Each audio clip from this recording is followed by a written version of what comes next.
Bien, buenas tardes. ¿Me escuchan todos, por favor? ¿Me comunican? Sí, doctora, se la escucha bien, buenas Sí. tardes. ¿Y están viendo bien la pantalla? Creo que no estoy compartiendo aún pantalla. Sí está Sí se ve. compartiendo, pero creo que no tiene que ponerlo en presentación completa porque si no, no vamos a ver cuando pase diapositiva.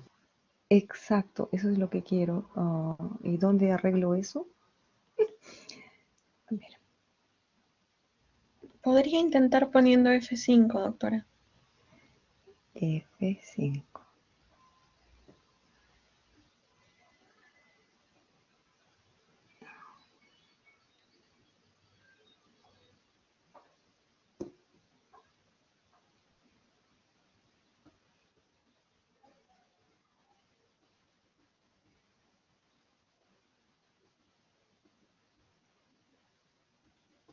Nada. Estuve ya compartiendo y no sé qué hice. A ver. ¿Ahora ven mi pantalla completa? No, doctora. Sí se puede ver que está moviendo el cursor. Que ya abrí. ¿Está bien? ¿Ya lo ven completo? No, eso sí no, doctor. Entonces estoy por otro lado. Se supone que les estoy compartiendo ventana, lo lamento. Pero doctora, sí se aprecian las diapositivas. Sí Pero en se, ventana chiquita, No, sí se llega a leer. A no ¿sí? ser que más adelante tenga algún cuadro que sea más pequeño, ahí sí podría haber problemas, pero si no, sí se aprecia. A ver, bien. Mil disculpas por la demora. Vamos a empezar con la clase teórica sobre tiroiditis. Este es un tema muy, un poco largo. Vamos a tratar de hacerlo más práctico y que ustedes puedan diferenciarlo. Vamos a tratar estos temas, la introducción, luego vamos a ver la clasificación y luego vamos a tratar los distintos tipos de tiroiditis, después de mencionar los tipos de clasificación que hay. En cuanto a la introducción, pues es importante saber a qué se refiere el término de tiroiditis, ¿no?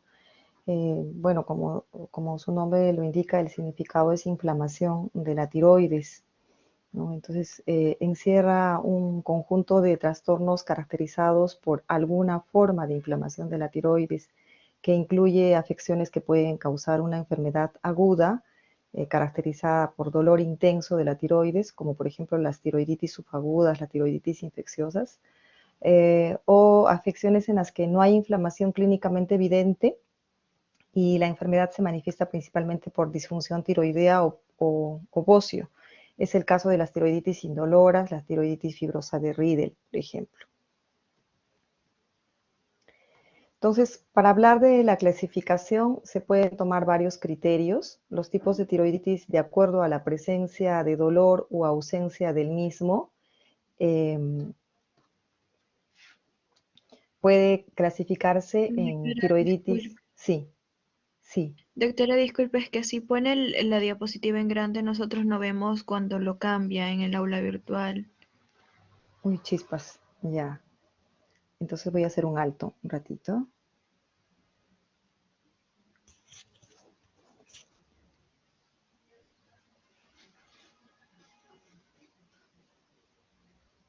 Entonces están viendo toda mi pantalla. Sí, Vamos doctora, a se ver. puede ver todo lo que es el PowerPoint. Ya. Pero ahí cuando lo pongo así, ustedes, bueno, espero que yo no voy a poder pasar. Con la flechita podría intentar bajar a ver si nosotros vemos cuando se mueve, cambia de diapositiva. No, no, es que acá hace algo.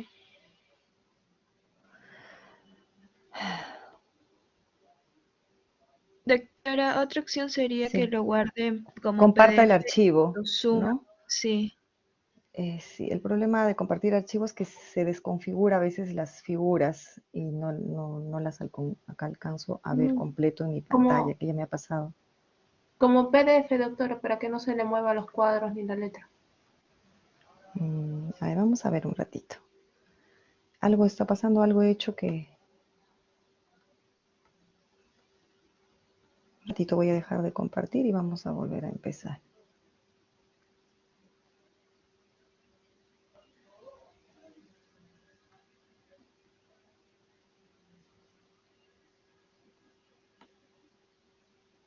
Doctora, disculpe, cuando usted coloque Ajá. compartir, coloque toda la pantalla, no coloque solamente la opción de ventana. Ventana. Ventana no, Ah, sino sería toda ya, la pantalla. Ujú. tienes razón. Esto yo estaba haciendo. A ver, vamos a ver.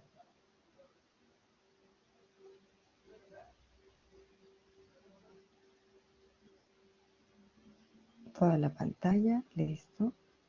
Compartir. Tienes razón. Ya. Ahora sí, ¿no?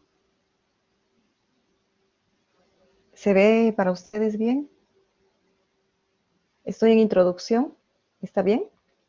Sí, Doctora, doctora. Ya, perfecto. Mil disculpas por los inconvenientes técnicos. A ver, ya hemos hablado de la introducción. Volvemos a empezar con el tema de clasificación. Les comentaba que para clasificar las tiroiditis se pueden utilizar varios criterios.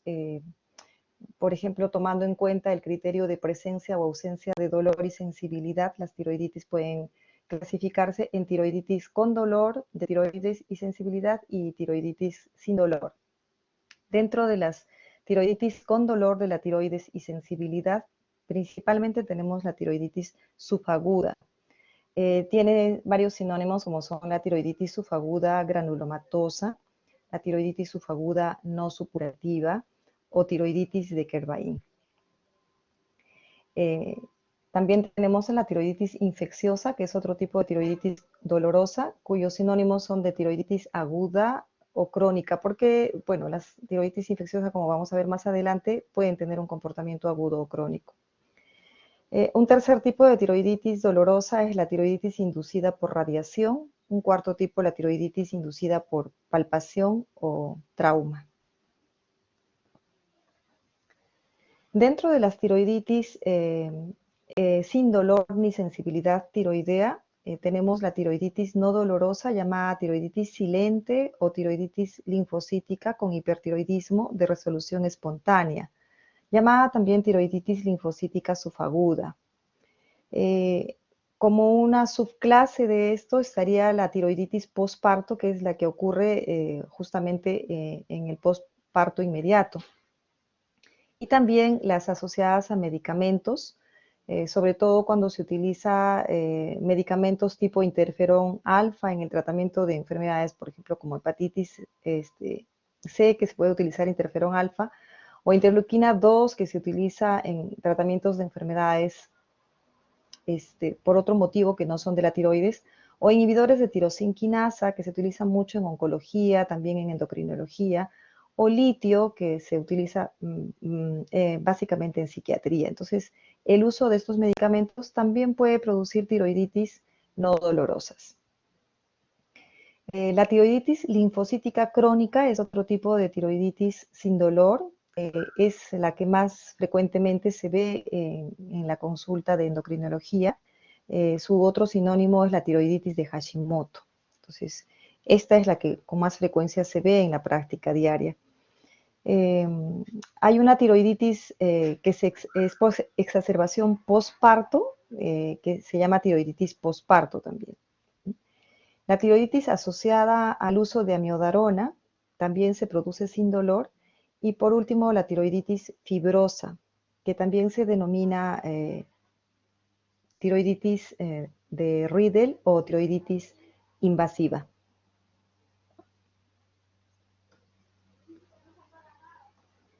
Tomando otro criterio como es la causa de la tiroiditis, estas se pueden clasificar en tiroiditis autoinmune o linfocíticas, tiroiditis no autoinmune y las tiroiditis por fármacos.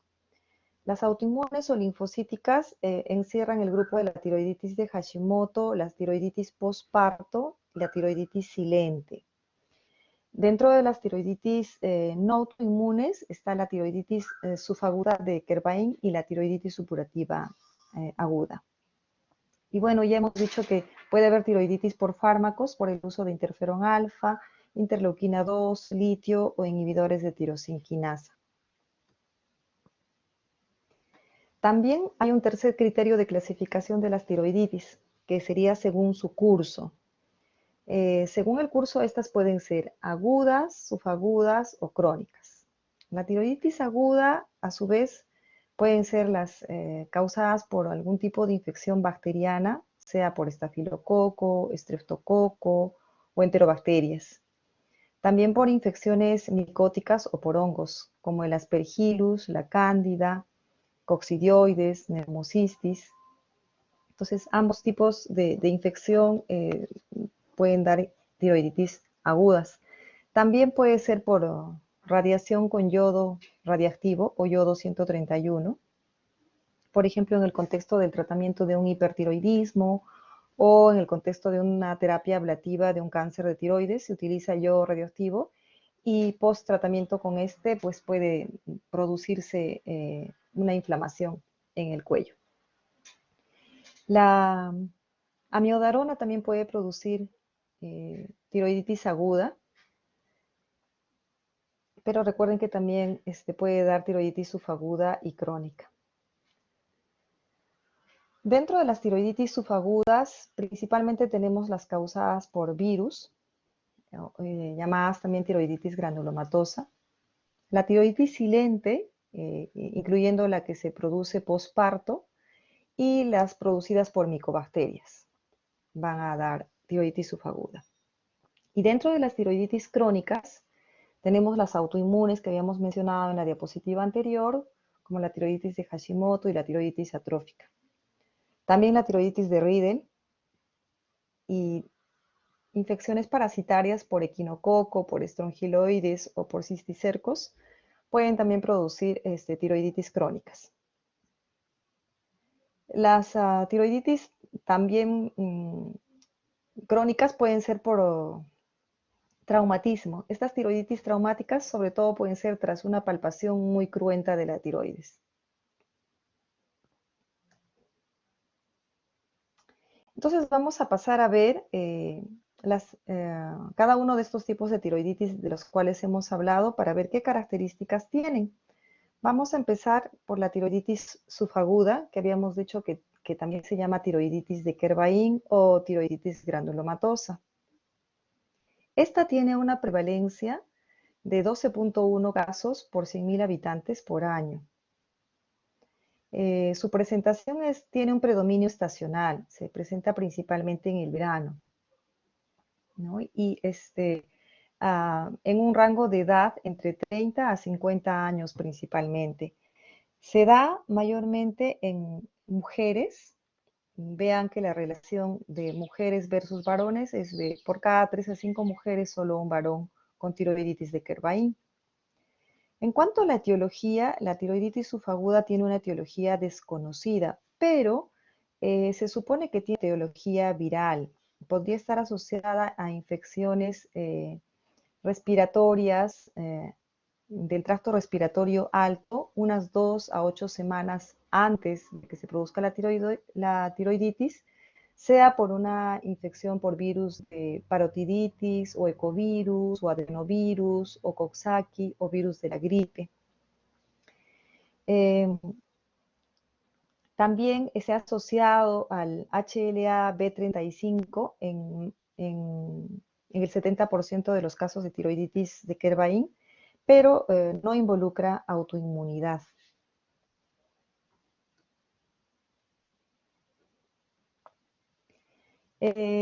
La patogénesis de la tiroiditis subaguda se va a dar justamente porque el antígeno, sea el virus o el daño inducido, el daño tisular inducido por el virus, van asociado al HLA-B35 dentro del macrófago, van a activar los linfocitos T citotóxicos y estos linfocitos T citotóxicos van a lesionar las células del folículo tiroideo y se va a producir el proceso inflamatorio que se va a autolimitar en el tiempo.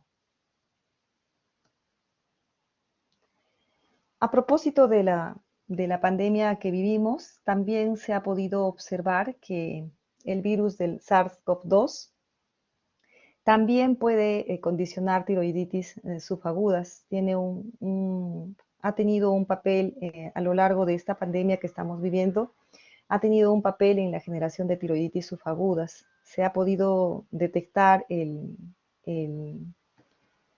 virus directamente o por células inmunes inducidas por el SARS-CoV-2, al igual que por los otros virus que habíamos mencionado. Se produce una reacción inflamatoria inmune en la tiroides, generando una tiroiditis subaguda. Entonces, dentro de la lista que hemos mencionado en la diapositiva anterior, pues se ha agregado también al SARS-CoV-2 como una de las posibles etiologías víricas de la tiroiditis subaguda de Kirchwein. Aquí vemos un reporte de una revista justamente sobre un acopio de casos de tiroiditis subaguda en relación a la infección por SARS-CoV-2. Vean que principalmente se ha dado en el sexo femenino, ¿no? Estos son 9 casos, solamente 1 en varón. Las edades de presentación son muy variables. Ha habido gente tan joven como de 18 años, como gente un poco más mayor como de 69 años, ¿no? Y a esta tiroiditis le ha precedido la infección del COVID, más o menos entre 2 semanas hasta un mes, hasta 45 días incluso, en los días previos a 15 días a 45 días previos a la tiroiditis ha habido infección por SARS-CoV-2.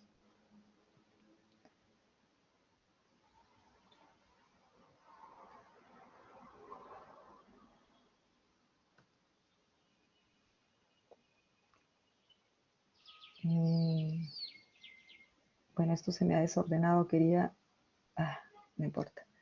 La tiroiditis subaguda tiene un curso característico de 3 fases. Solamente tienen que ver esto, se me desorganizó el corte de la figura. Tiene una fase, mi puntero. Chispas. Tiene una fase de hipertiroidismo en el que aumenta el nivel de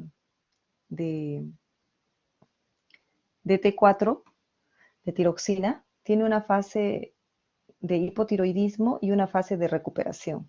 Entonces, en la primera fase de hipertiroidismo se produce justamente porque hay gran liberación de la hormona tiroidea ya preformada.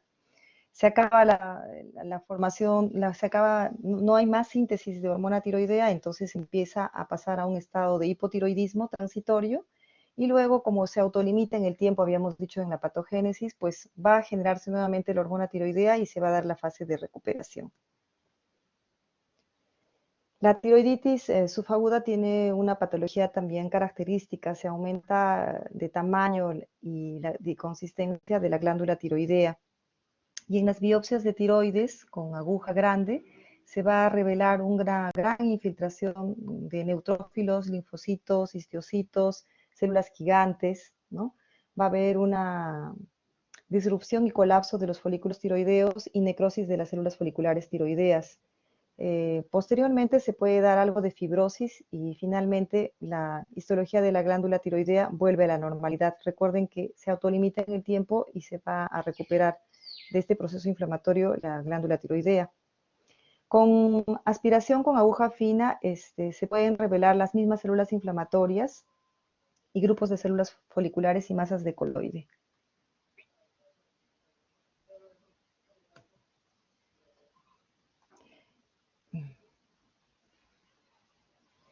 Vean acá, qué pena que se me han desconfigurado las... vamos a ver. En la histopatología van a haber folículos residuales. Estos que están en R, chiquitos, estos redonditos rosados son los folículos residuales.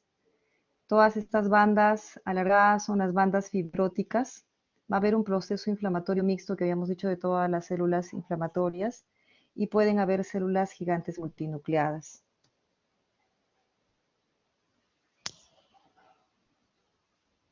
En cuanto a la clínica de la tiroiditis subaguda, la mayoría va a tener un periodo prodrómico o pseudovírico, con afección de las vías respiratorias altas, astenia, mialgias, malestar general y lo más importante, fiebre, ¿no? Van a presentar dolor, sobre todo en la región cervical anterior, y un dolor característico irradiado al cuello, a la mandíbula, a la parte superior del tórax y a los oídos. Es un dolor exquisito. Tiene una forma de presentación brusca o también puede ser de forma progresiva. En el 50% de los casos se van a dar signos y síntomas de hipertiroidismo, que pueden durar entre 2 semanas hasta 6 semanas. Esta fase se va a acompañar de un bocio doloroso, que generalmente es bilateral, es doloroso la palpación y suele durar unas pocas semanas. Después se desarrolla una segunda fase de eutiroidismo, que también es transitorio, va a desaparecer el dolor, va a desaparecer la fiebre, y una tercera fase en la que el hipotiroidismo se presenta, les había dicho porque se agotan las reservas de hormona tiroidea preformada, y esta fase de hipotiroidismo, que también es transitoria, puede durar entre semanas hasta meses, puede durar medio año o hasta un año.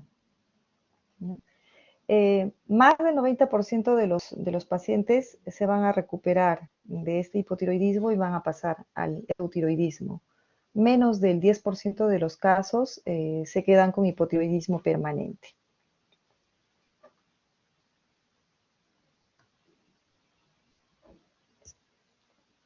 Entonces, ¿cómo vamos a hacer el diagnóstico de la tiroiditis subaguda?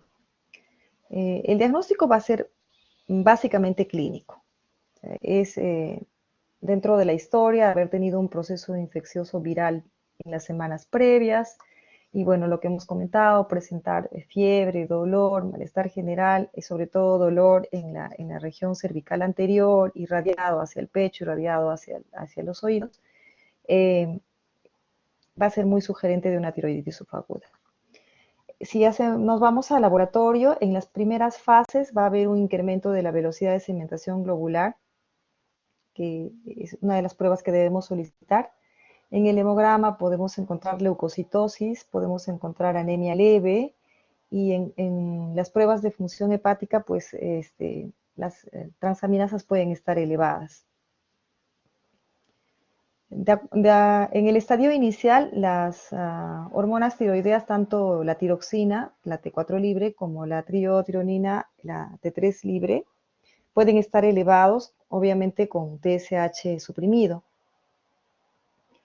Además, se pueden elevar los factores inflamatorios como son el PCR, ¿no? Y la velocidad de segmentación globular. Puede haber una elevación de la tiroglobulina, porque recuerden que la tiroglobulina se produce en las células foliculares tiroideas y al haber la destrucción de los folículos tiroideos, pues se libera la tiroglobulina. Y eso trasciende en el laboratorio en una elevación grande de la tiroglobulina. En cuanto a los anticuerpos antitiroideos, los anticuerpos antitiroperoxidasa son negativos. Igualmente los anticuerpos antitiroglobulina son negativos o podrían estar positivos a títulos bajos. Pero generalmente en las tiroiditis subagudas lo que vamos a encontrar son tanto antitiroperoxidasa como antitiroglobulina no detectables. El estudio citológico que se hace con el aspirado, con aguja, podría ayudar al diagnóstico, pero no es una práctica imprescindible, ya que la clínica manda en el diagnóstico de esta tiroiditis subaguda y pues las pruebas de laboratorio que hemos mencionado. Pero si es que se hiciera un aspirado con aguja fina, pues lo que se va a observar son las células gigantes multinucleadas de cuerpo extraño. Hemos mencionado las células plasmáticas, los linfocitos, las células foliculares, las células epitelioides.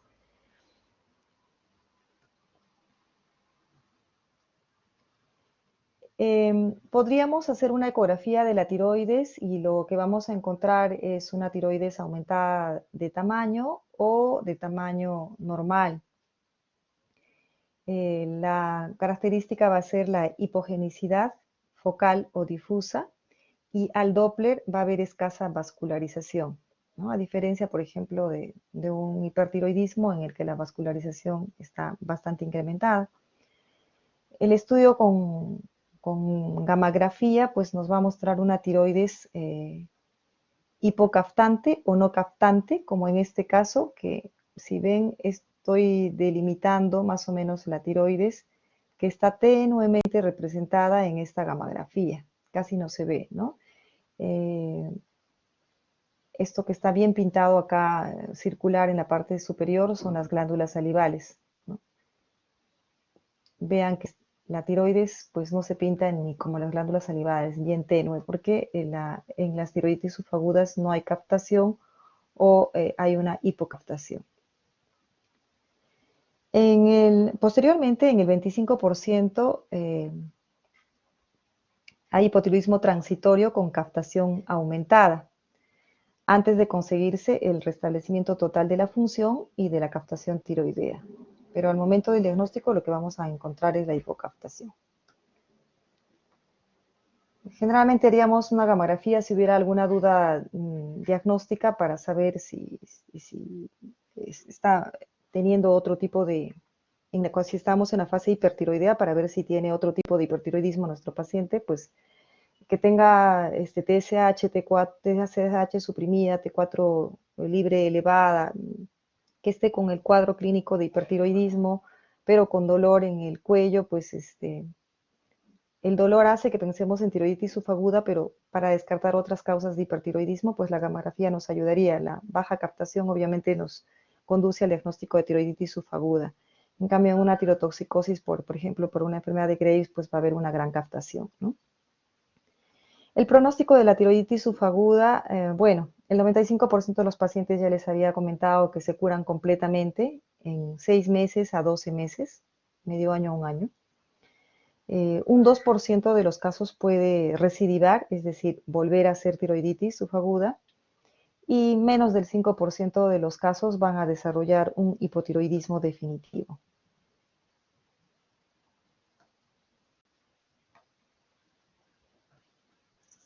El diagnóstico diferencial que tenemos que hacer cuando estamos sospechando de una tiroiditis subaguda, pues es con la tiroiditis supurada, que también tiene la característica del dolor sobre todo y de la presentación más aguda. También con una hemorragia de un nódulo tiroideo. Muchas veces puede haber un nódulo o un quiste que hacen hemorragia interna, y obviamente hay un crecimiento agudo de la glándula tiroidea y obviamente es doloroso justamente por el crecimiento agudo. A veces la hemorragia interna es tan grande que se puede ver a simple vista la tumoración en la región anterior del cuello y el paciente se asusta porque de un momento a otro observa, ¿no?, que tiene un tumor en el cuello y encima doloroso. Entonces, esta presentación de las hemorragias de un nódulo o de un quiste tiroideo son de presentación abrupta. De un momento a otro crece, aparece la tumoración en cuello y es justamente por el sangrado interno, que nos podrían también llevar equivocadamente a un diagnóstico de tiroiditis subaguda. Eventualmente la enfermedad de Graves también se presenta con dolor tiroideo, pero no es la presentación típica. La enfermedad de Graves da sin dolor, pero pues si el caso fuera de una enfermedad de Graves con dolor, justamente la gammagrafía nos va a ayudar a diferenciar si se trata de una enfermedad de Graves o una tiroiditis subaguda. En la enfermedad de Graves va a haber una captación aumentada de la glándula tiroidea, esta se va a pintar mucho más. En cambio, en la tiroiditis subaguda hay hipocaptación o no hay captación. Y el diagnóstico diferencial también se puede hacer ocasionalmente con la tiroiditis de Hashimoto, que generalmente es una tiroiditis indolora, pero que podría presentarse con dolor tiroideo.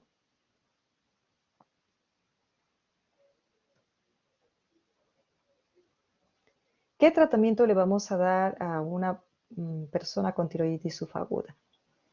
El tratamiento básicamente es sintomático. Tenemos que manejar el dolor, que esa es la principal molestia que aqueja al paciente. Podemos manejar los síntomas de hipertiroidismo y eventualmente de hipotiroidismo.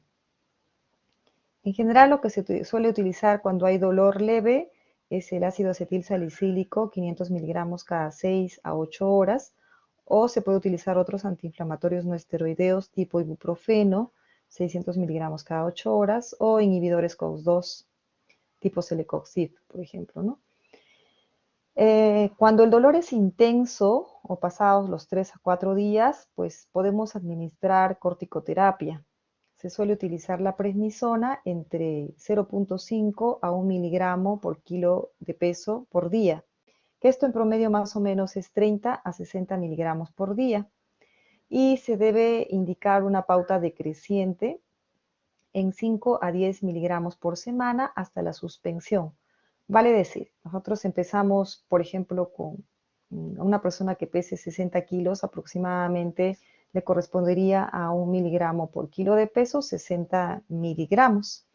Entonces, le empezamos con 60 miligramos, que lo solemos dar a más o menos alrededor de una semana, y a partir de la semana empezamos a reducir de semana en semana, podemos reducir de 5 en 5 o de 10 en 10, podemos reducir, si hemos empezado con 60, o mandar 55 o mandar 50 a la semana, y a la semana ya mandar 45 y así sucesivamente, y así nos va a tomar el tiempo entre 4 a 8 semanas de tratamiento. Puede haber recurrencia del dolor, así que para esto pues hay que aumentar a la dosis inicial por 2 semanas nuevamente e intentar nuevamente la reducción de los corticoides. Para los síntomas de hipertiroidismo, lo que se debe utilizar básicamente son beta bloqueadores, tipo propanolol o atenolol. Si utilizamos propanolol pueden ser entre 20 a 40 miligramos cada 8 horas, si utilizamos atenolol 25 a 50 miligramos por día. Vean que no se utiliza antitiroideos de síntesis, no está indicado en la tiroiditis subaguda, solamente como sintomático del hipertiroidismo produce un poco de palpitaciones por la taquicardia o temblores, entonces con los beta bloqueadores tratamos eso. Como es un proceso transitorio y corto, no está indicado utilizar antitiroideos tipo las tionamidas, ¿no? Cuando hay síntomas evidentes de hipofunción, es decir, que ya estamos con un paciente con hipotiroidismo, sí se debe utilizar la levotiroxina. Y se puede utilizar entre 50 a 100 microgramos por día, se indica en ayunas, por un lapso de 6 a 8 semanas. Recuerden que también el hipotiroidismo es transitorio y que luego el daño celular que se produce se va a autolimitar y entonces la tiroides va a recuperar su función. Entonces ya no vamos a necesitar suplementar con hormona tiroidea. Como les había dicho, los fármacos antitiroideos no están indicados y tampoco está indicado el tratamiento con yodo radioactivo.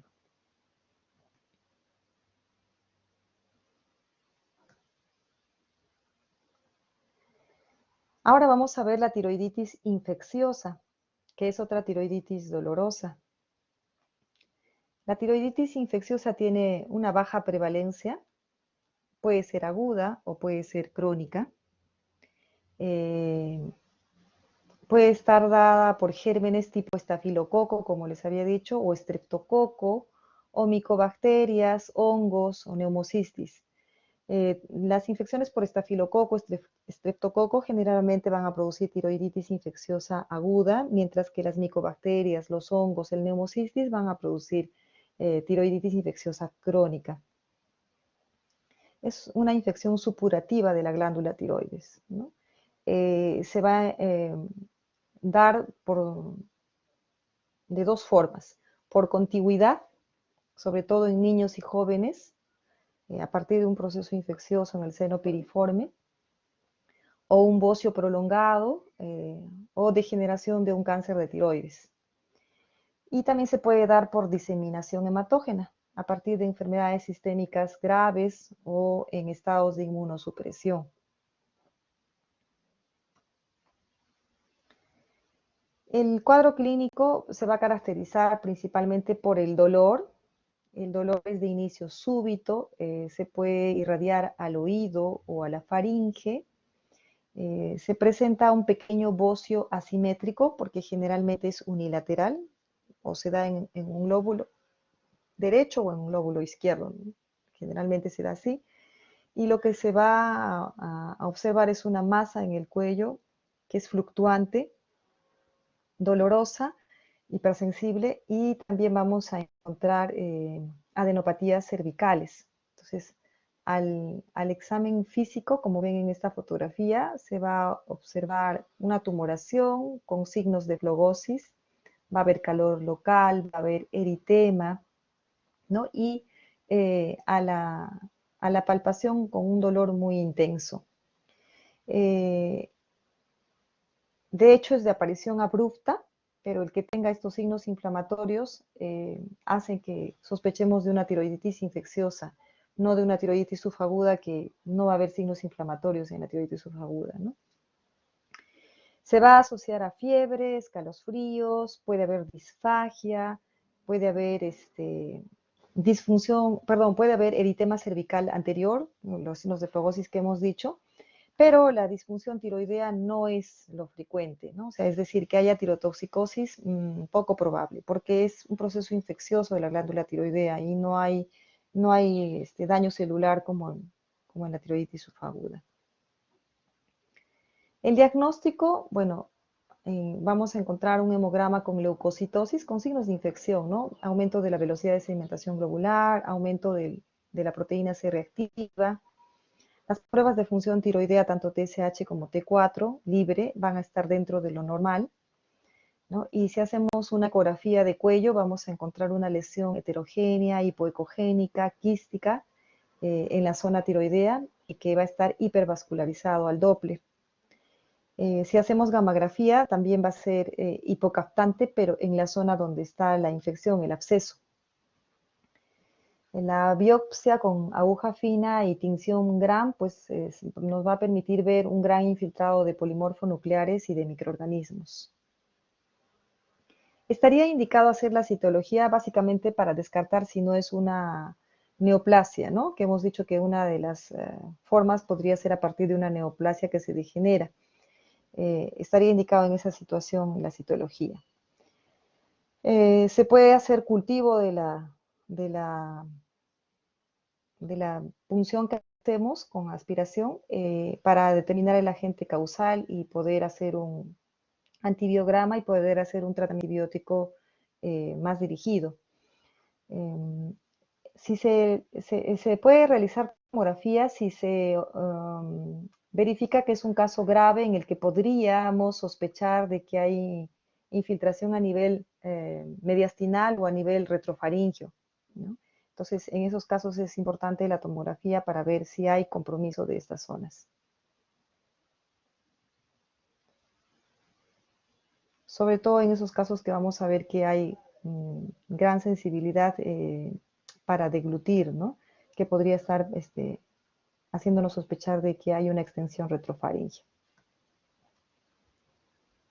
El diagnóstico diferencial, bueno, la tumoración dolorosa en la región cervical anterior más fiebre nos va a obligar a pensar en una hemorragia nuevamente de nódulo tiroideo, en la tiroiditis subaguda, absceso parafaringeo o del esternocleidomastoideo, una trombosis venosa, una inflamación o supuración de los ganglios cervicales, infección del conducto tirogloso, un linfoma tiroideo también, aunque el linfoma no es doloroso, y un cáncer de tiroides agresivo.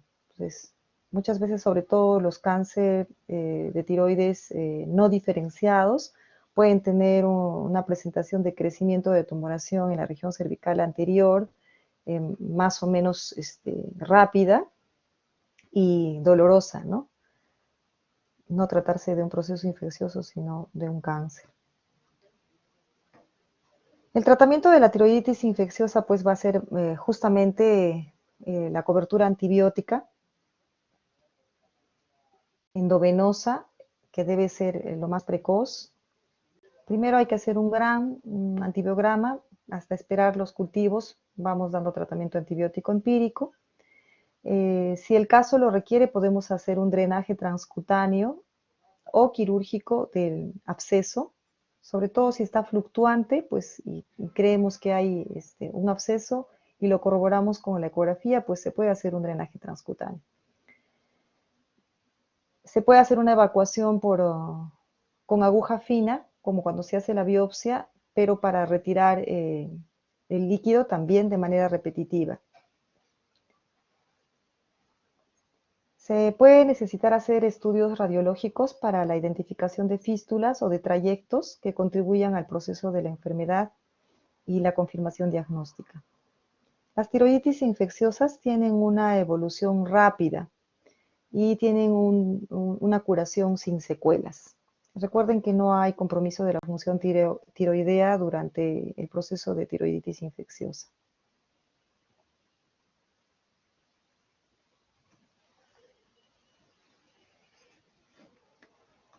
Ahora vamos a ver el tema de la tiroiditis inducida por radiación.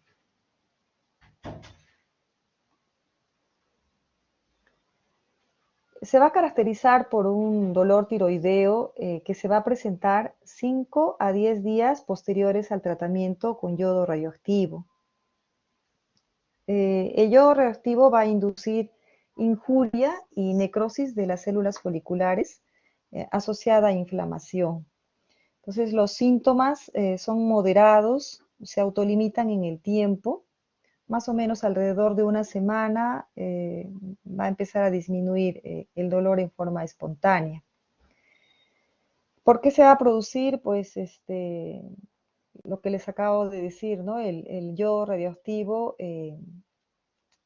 lesiona las células foliculares tiroideas, produce necrosis y eso genera el proceso inflamatorio que genera un dolor exquisito.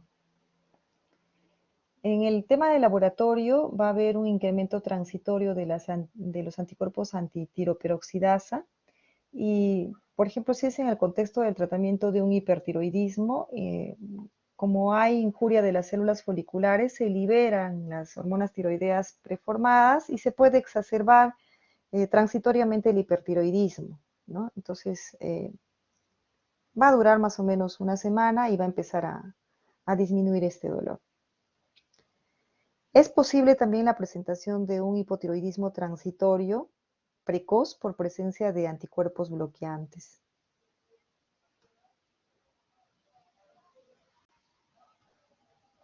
Para la tiroiditis inducida por radiación, muchas veces también se puede utilizar corticoides para reducir el proceso inflamatorio y menguar el dolor, ¿no? Pero generalmente solo se espera con sintomáticos porque en 5 a 7 días debe ir pasando el dolor.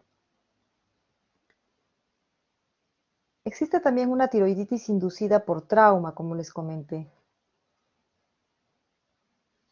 Esta puede ser por el trauma que genera la palpación vigorosa de la tiroides, sobre todo cuando tenemos pacientes con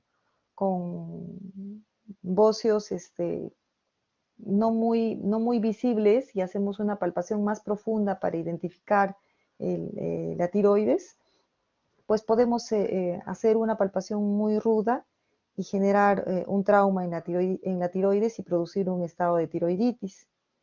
También la manipulación durante la biopsia o la cirugía tiroidea, especialmente paratiroidea, puede generar una tiroiditis inducida por trauma.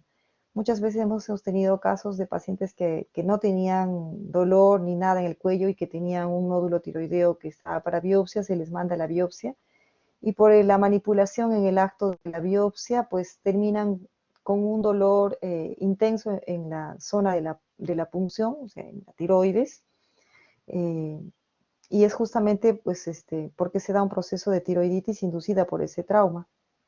También puede ser en accidentes de tránsito, el cinturón de seguridad puede presionar la zona tiroidea y generar la tiroiditis inducida por trauma.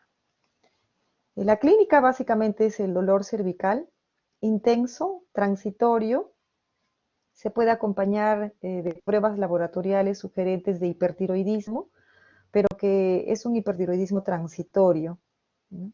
No va a tener mayor alteración funcional.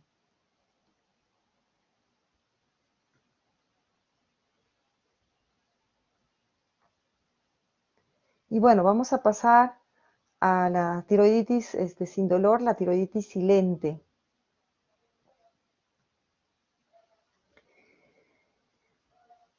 La tiroiditis silente hemos dicho que también se puede llamar tiroiditis indolora o tiroiditis linfocítica subaguda.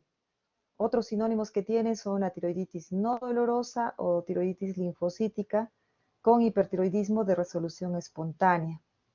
Representa entre el 0.5 y el 5% de los casos de hipertiroidismo. Es una variante de la tiroiditis autoinmune crónica. Tiene asociación con el HLA-DR3, lo que sugiere que hay susceptibilidad hereditaria. Tiene una similitud con la tiroiditis postparto, ¿no? Y es la causa de hipertiroidismo en cualquier mujer que no esté en el posparto.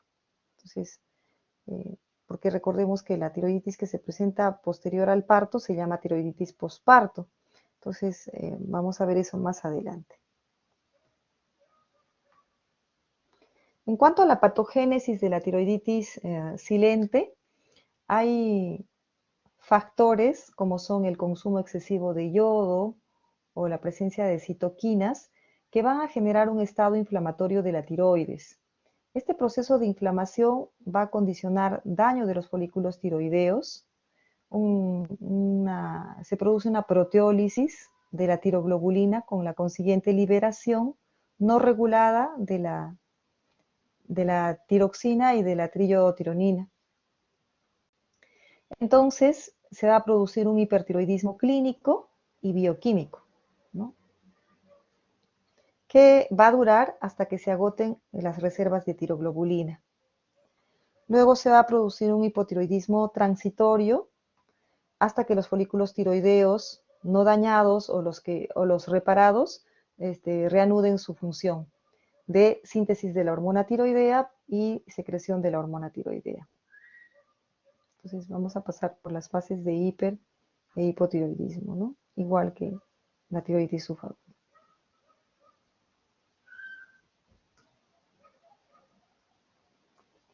En cuanto a la histopatología, en la tiroiditis silente, en una punción con aguja fina, lo que vamos a observar son linfocitos, macrófagos, también células epiteliales, tiroideas normales, algunos folículos tiroideos dañados y masas de coloides. En la fase de recuperación va a persistir la infiltración linfocítica, la fibrosis leve y ya los folículos tiroideos normales.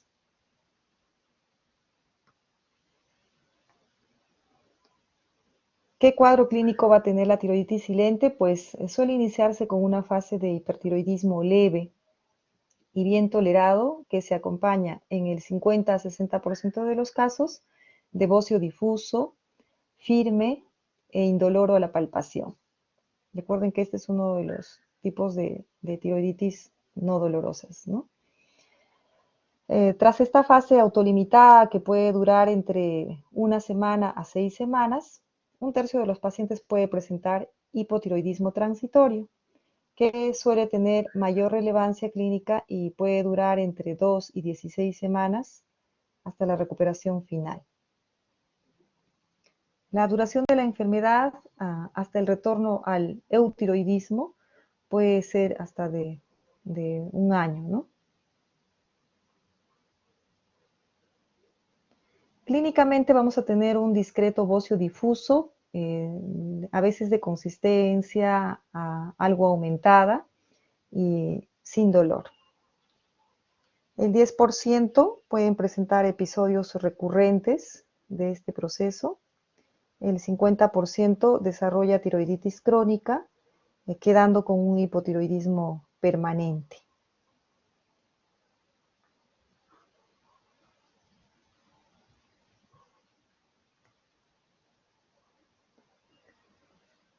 Para el diagnóstico, en las primeras fases, si medimos hormonas tiroideas, pues estas van a estar elevadas, se aumenta la T4 libre, por consiguiente se disminuye la TSH, también se incrementa la tiroglobulina, por la proteólisis que hemos indicado que se produce. Luego, TSH y T4 libre normalizan, esa es la fase de eutiroidismo, para pasar a un periodo intermedio de hipotiroidismo transitorio. Los anticuerpos antitiroperoxidasa son positivos en el 60% de los casos. y hasta en el 95% de las tiroiditis posparto. Los anticuerpos antitiroglobulina también son positivos hasta en 40% de los casos, ¿no? Esto lo diferencia de la tiroiditis subaguda, por ejemplo, ¿no? Que en este caso sí hay anticuerpos antitiroperoxidasa y antitiroglobulina positivos en más de la mitad de los casos.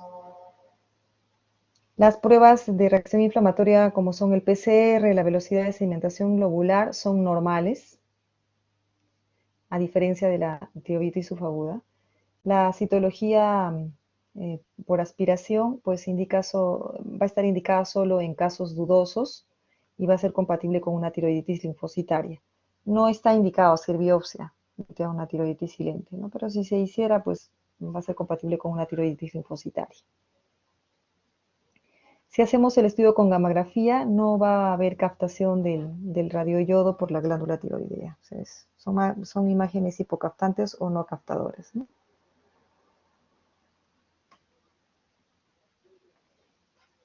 El diagnóstico diferencial, bueno, en la fase de hipertiroidismo, más la baja captación tiroidea, la tiroiditis silente se tiene que diferenciar del hipertiroidismo inducido por TSH, en el que la TSH va a estar alta, el producido por yodo también, y la tirotoxicosis facticia, es decir, el que es producido por ingesta de hormona tiroidea, ¿no? Allí va a haber las hormonas tiroideas elevadas, pero la tiroglobulina no va a estar elevada. En la fase de hipotiroidismo, pues el diagnóstico diferencial hay que hacerlo con la tiroiditis subaguda. En esta hay dolor anterocervical, como hemos dicho, y los anticuerpos antitiroideos son negativos, ¿no? Para recordar eso.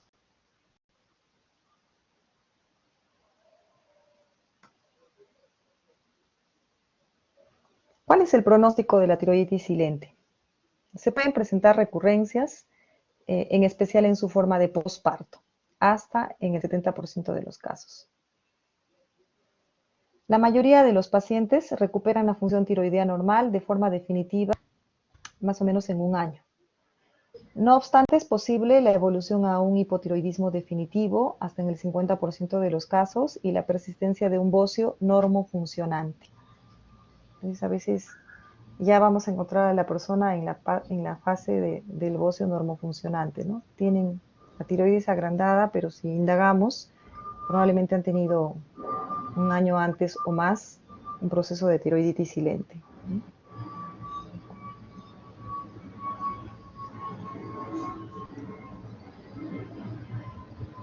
Bien. En cuanto al tratamiento, la mayoría de los pacientes no van a precisar de un tratamiento durante la fase de hipertiroidismo. Eventualmente podría ser necesario igual utilizar beta bloqueadores tipo atenolol 50 miligramos por día o propanolol entre 40 a 120 miligramos por día. Si es que existe hipotiroidismo clínico, debe indicarse medicación sustitutiva con levotiroxina. Y lo vamos a utilizar por 6 meses hasta un año. Luego se suspenderá para poder valorar la evolución, si es que se ha quedado hipotiroideo definitivo o no nuestro paciente, ¿no?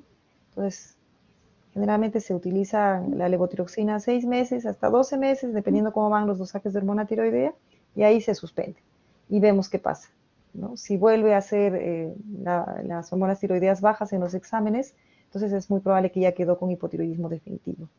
Pero si ya salen normales los controles es porque ya no necesita, ya se recuperó. En este tipo de tiroiditis no está indicado tampoco los fármacos antitiroideos.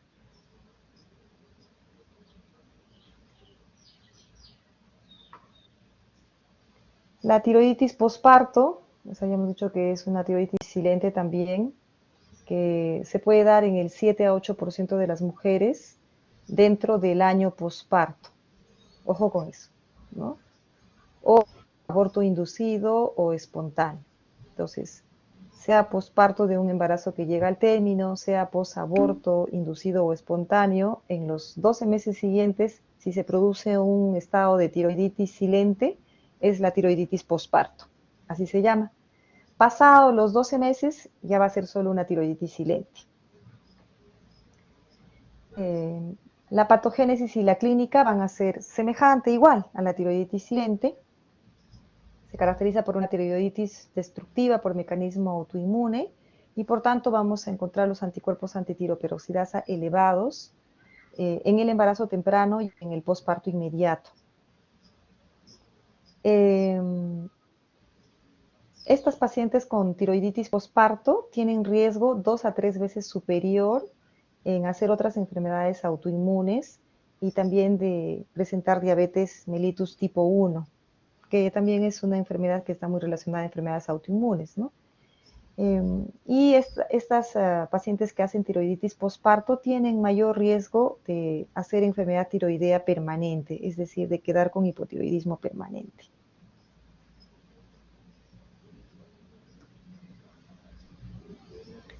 El curso de la tiroiditis posparto también es semejante, como les había puesto esa diapositiva que estaba un poco malograda, semejante a de la tiroiditis subaguda y semejante a la tiroiditis silente, ¿no? Entonces, la tiroiditis posparto también se caracteriza por una fase de hipertiroidismo, porque al producirse daño de los folículos tiroideos, se produce un estado de lisis que libera las hormonas tiroideas y se produce el hipertiroidismo.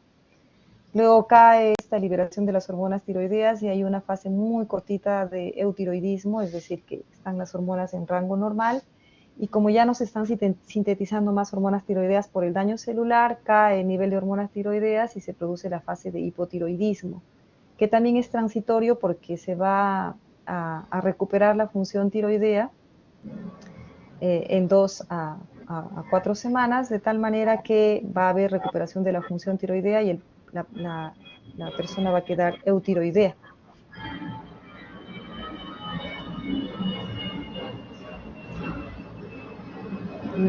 La tiroiditis posparto tiene un cuadro clínico típico, ¿no? La evolución clásica, 20 a 30% tienen hipertiroidismo, que va a pasar a hipotiroidismo y a recuperación. Entonces, el hipertiroidismo se inicia 1 a 4 meses posparto, va a durar unas 2 a 8 semanas y va a pasar a hipotiroidismo, que inicia más o menos 4 a 8 meses posparto y va a durar 2 semanas hasta 6 meses. Y la recuperación se va a dar en el 80% en un año. Un 20 a 40% de estas mujeres pueden presentar solo la fase hipertiroidea y esta se va a dar entre 1 a 4 meses posparto y puede durar 1 a 2 meses.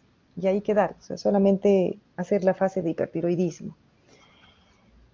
Casi la mitad de pacientes, 40 a 50%, presenta solo la fase hipotiroidea, que se inicia más o menos al segundo mes posparto, hasta 6 meses posparto, y puede durar entre 4 a 6 meses. Recuerden que lo que más se va a presentar entonces es la fase hipotiroidea, nada más, ¿no? Y que se presenta 2 meses después del parto y que puede presentarse hasta 6 meses, o sea, la tiroiditis que se presente entre 2 a 6 meses posparto, en fase hipotiroidea, pues va a durar más o menos 4 a 6 meses.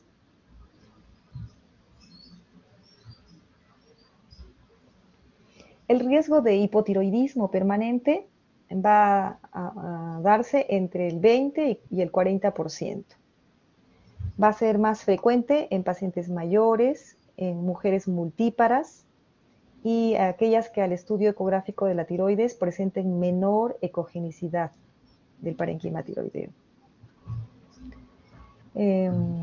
Entonces, estos datos nos obligan a hacer un seguimiento de estas mujeres que han presentado tiroiditis posparto durante toda la vida, porque en algún momento van a hacer hipotiroidismo. Su riesgo es entre 20 a 40%, ¿no? Entonces, hay que hacer un seguimiento siquiera anual en la búsqueda de hipotiroidismo, ¿no?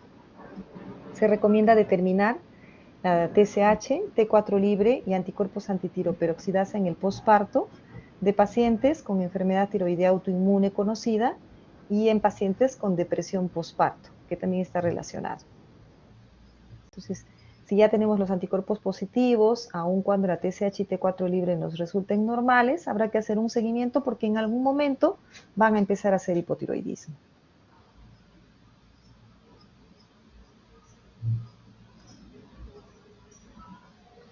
El diagnóstico diferencial de la tiroiditis posparto, bueno, en la fase de hipertiroidismo, con la enfermedad de Graves nuevamente. Ahora, si inicia 6 meses posparto y hay más T3 que T4 y los anticuerpos antirreceptor de TSH son positivos, va a ser más sugerente de una enfermedad de Graves. Generalmente la tiroiditis posparto les había dicho que presenta más precozmente entre 1 mes hasta 6 meses, ¿no? Pero si ya es después de los 6 meses, podría ser más probable que sea una enfermedad de Graves. Obviamente, si es que hay más T3 que T4 o si hubiera anticuerpos antirreceptor de TSH positivos. Esta última no es una prueba que se haga habitualmente en nuestro medio. En otros países de Latinoamérica se hace, como en Argentina, en Chile, sí hacen comúnmente, así como medimos TSH, miden anticuerpos antirreceptor de TSH, pero en nuestro medio no se hace. Así que básicamente nuestro diagnóstico sería en función de del dosaje de hormonas tiroideas, TSH, y el tiempo de presentación, ¿no?, de la enfermedad. La fase de hipotiroidismo se tiene que hacer el diagnóstico diferencial con una hipofisitis linfocítica en la que hay un TSH bajo y va a estar asociado a un ACTH bajo, que es principalmente el eje corticotropo el que se afecta en la hipofisitis linfocítica. También había que hacer el diagnóstico diferencial con tiroiditis de Hashimoto, si es que hay un hipotiroidismo que no remite en un año posparto. En ese caso ya va a ser crónico. La tiroiditis Hashimoto justo se caracteriza por el hipotiroidismo con anticuerpos antitiroideos positivos, ¿no? Entonces, hasta un año posparto se llama tiroiditis posparto, pero si persiste en el tiempo, pues podría ser una tiroiditis de Hashimoto.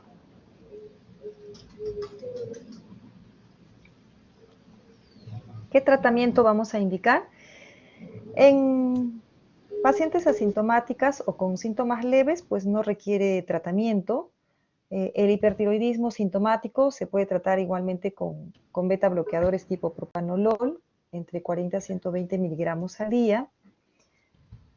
El hipotiroidismo se debe tratar si la paciente está lactando, o si desea una nueva gestación, o si el TSH permanece elevado más de 6 meses.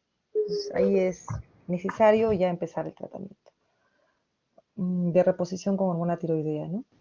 En caso de que TSH y T4 estén normales y los anticuerpos sean negativos, no va a ser necesario ningún seguimiento porque no hay riesgo de enfermedad tiroidea. Pero en caso de que la TSH y T4 libre están normales, pero con anticuerpos antitiroperoxidasa positivos, se debe repetir los exámenes 6 meses después y 9 meses después del parto, porque va a haber un alto riesgo de que hagan tiroiditis posparto. Entonces, ojo tomar en cuenta esto en el caso de mujeres que están en este periodo del año posparto, ¿no? Para que no se nos vaya el diagnóstico de tiroiditis posparto. Hacer los controles a los 6 meses posparto y a los 9 meses posparto de TSH, T4 libre y anticuerpos antitiroperoxidasa. Si es que están positivos estos, ¿no? TSH, T4 libre que medir. Entonces, como en las otras tiroiditis, básicamente el tratamiento es sintomático en el caso del hipertiroidismo y levotiroxina en el caso del hipotiroidismo. Sobre todo, ojo, en las que están lactando, en las que desean nueva gestación o el TSH está elevado por más de 6 meses.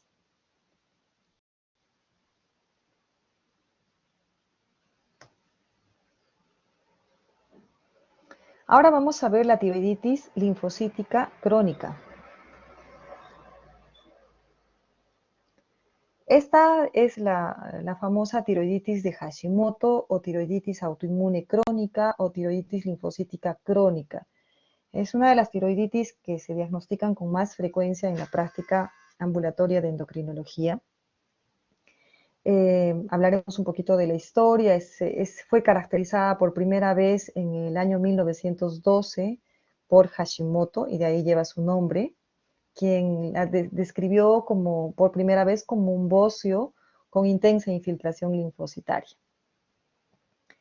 La edad de presentación en todas las edades se puede presentar en niños, jóvenes, adultos mayores, pero tiene un pico de presentación entre los 30 años y los 50 años. Para variar, siempre es más frecuente en mujeres, como todas las enfermedades autoinmunes, y vean la relación frente al sexo masculino, 6 a 8 mujeres por un varón con tiroides de Hashimoto. La etiología es autoinmune, los anticuerpos son positivos, los antitiroperoxidasa en 90% de los casos y los anticuerpos antitiroglobulina en 20 a 50% de los casos.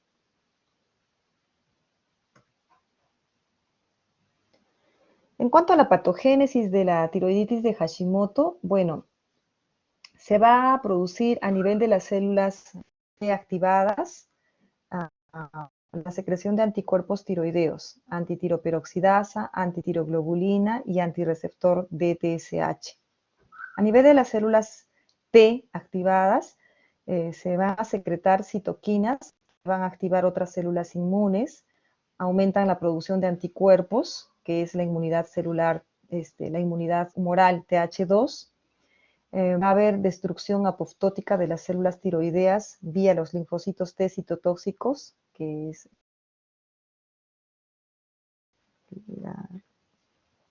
la respuesta TH1, y va a haber regulación de la respuesta inmune local vía las células T reguladoras. La injuria de los tirocitos se va a producir por mimetismo molecular, por activación de los espectadores. La célula tiroidea va a expresar antígenos HLA y se va a activar la apoptosis de las células tiroideas por una interacción Fas-ligando-Fas. Es netamente una reacción autoinmune que se produce. Y pues en la histopatología vamos a encontrar el parénquima tiroideo reemplazado por un infiltrado inflamatorio compuesto de células plasmáticas de linfocitos T y de linfocitos B, con folículos germinales, folículos linfoides. También aquí no sé qué ha pasado con mis figuras, que se ve muy chiquito. Aquí en H las células de Hartle, en C todos estos rosaditos, el material coloide, ¿no? Los folículos linfoides con centros germinales, este redondito, en G. Y aquí abajo los folículos en H también, de folículos tiroideos con células de Hartle. Puede existir células foliculares grandes con citoplasma eosinófilo y granular, denominadas las células de Hartle, ¿no? La clínica de la tiroiditis linfocitaria crónica se va a caracterizar por un bocio moderado de crecimiento lento que se va a descubrir de forma casual. Únicamente en el 20% de los casos existen algunos síntomas o signos de hipotiroidismo. La mayoría pues no va a tener más que ese incremento. El bocio suele ser liso, algo irregular, de consistencia firme, elástica, y a la palpar no hay dolor. En los niños el bocio suele ser de menor tamaño y en más frecuente el hipotiroidismo y un bocio grande. Puede diagnosticarse también en fase eutiroidea o en fase de hipotiroidismo subclínico o de hipotiroidismo clínico.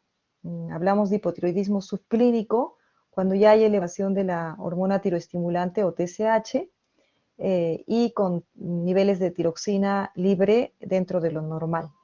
Entonces podemos encontrarlo ya en fase de hipotiroidismo clínico, en el que ya la TSH está elevada y la T4 libre estaría baja.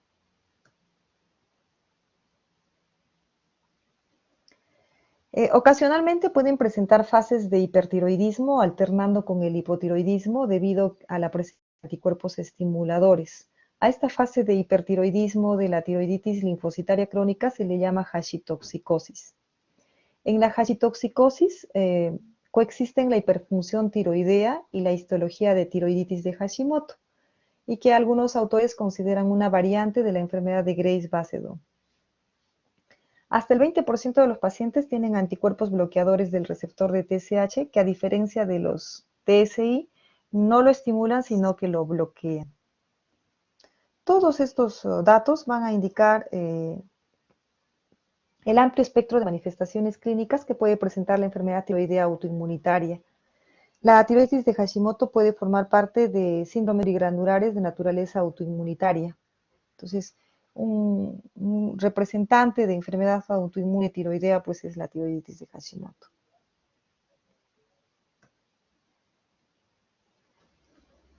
Para el diagnóstico de la tiroiditis de Hashimoto, bueno, ¿en quién sospecharlo? En una mujer de mediana edad que tenga un bocio difuso de consistencia elástica y que además tenga hipotiroidismo subclínico o francohipotiroidismo. En fase inicial, como les había dicho, puede haber hipotiroidismo subclínico, es decir, TSH elevada con T4 libre normal. En estadios más avanzados ya el hipotiroidismo es franco, es decir, ya hay una disminución de las hormonas tiroideas que va a representarse con T4 libre baja y por consiguiente una elevación de la hormona tiroestimulante.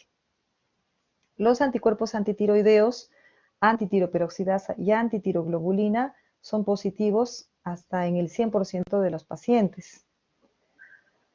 Si hacemos un estudio con gammagrafía de la tiroides, inicialmente esta puede ser normal, después es de aspecto moteado, similar al que se observa en el bocio multinodular. Digamos que no es de elección solicitar una gammagrafía si estamos frente a la sospecha de una tiroiditis de Hashimoto. El diagnóstico básicamente va a ser por los anticuerpos antitiroideos y antitiroperoxidasa y antitiroglobulina positivos, ¿no? En cuanto al estudio ecográfico de la tiroides, la glándula se ve hipertrófica, heterogénea, con áreas de hipogenicidad más o menos bien delimitadas, que se suelen informar como parénquima pseudonodular, ¿no? Entonces, es bien típico pensar en tiroiditis linfocítica crónica o tiroiditis de Hashimoto cuando la ecografía dice no se definen nódulos, se observan imágenes pseudonodulares. Entonces, es muy sugerente de una tiroiditis de Hashimoto. Si es que hay un nódulo dominante en la ecografía, pues se puede hacer una biopsia con aguja fina para descartar el linfoma tiroideo o un cáncer de tiroides, o cuando existiera cierta duda diagnóstica. Sobre todo en el estudio ecográfico, si se observan estas imágenes pseudonodulares, como las manchas de la piel de la jirafa, o sea, imágenes muy grandes, entonces se podría sospechar de un linfoma tiroideo y entonces en esos casos sí estaría indicado hacer una biopsia. Ahora también, pues, si estuviéramos en la fase de hipertiroidismo y queremos saber si se trata de una hashitoxicosis, vamos a encontrar el infiltrado linfocítico en la BAFS, ¿no? Lo que no se encuentra en una enfermedad de Graves. Entonces también ahí nos ayudaría la biopsia con aguja fina.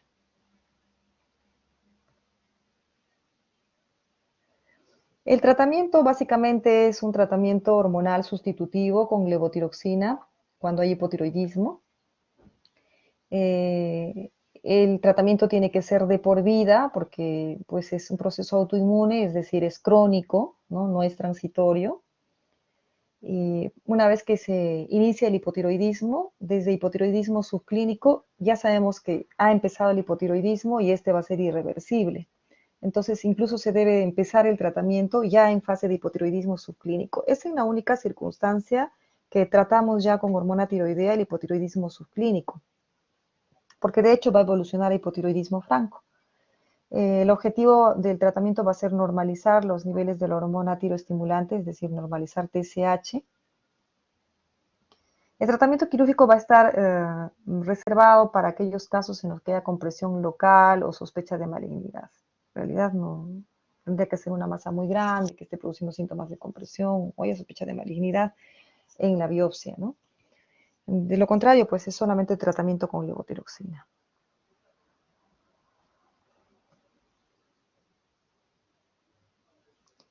Otra entidad que vamos a tratar es la tiroiditis fibrosa, llamada también tiroiditis de Riedel, o tiroiditis invasiva, o tiroiditis fibrosa invasiva, o tiroiditis leñosa. Tiene una incidencia de 1 por cada 100.000 personas por año, ¿no? En series quirúrgicas hay una prevalencia de 0.06 a 0.3%. Se presenta igualmente más en mujeres que en hombres en una relación de 4:1. Se presenta la edad de inicio entre los 30 a 60 años de edad. La etiología de la tiroiditis de Riedel es desconocida. Puede ser manifestación de una fibrosis multifocal idiopática en la que se asocia a fibrosis en el retroperitoneo, fibrosis en el mediastino, fibrosis de las glándulas lacrimales salivares y colangitis esclerosante. O puede ser parte de la enfermedad sistémica relacionada a inmunoglobulina G4. Y la tiroiditis de Riedel sería la localización tiroidea de este proceso generalizado.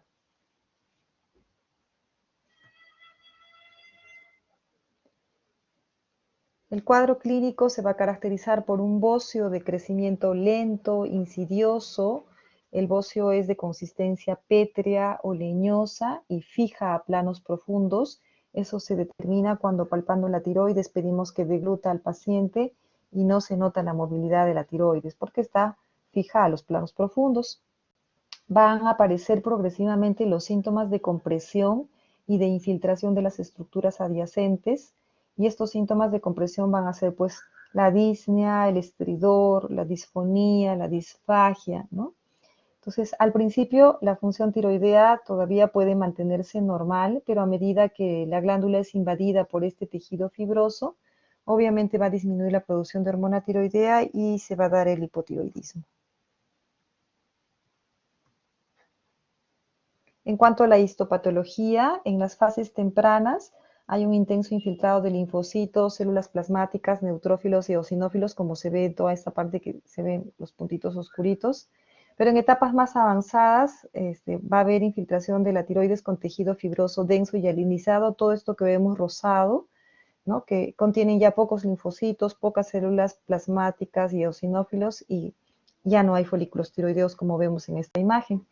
La fibrosis se extiende más allá de la tiroides, se puede extender hacia el tejido adiposo, hacia los músculos cervicales, a los nervios, a los vasos e incluso hacia las glándulas paratiroideas, tráquea y esófago, ¿no? Entonces, se extiende toda la fibrosis y es cuando van dando la sintomatología, todos los síntomas de compresión que hemos mencionado.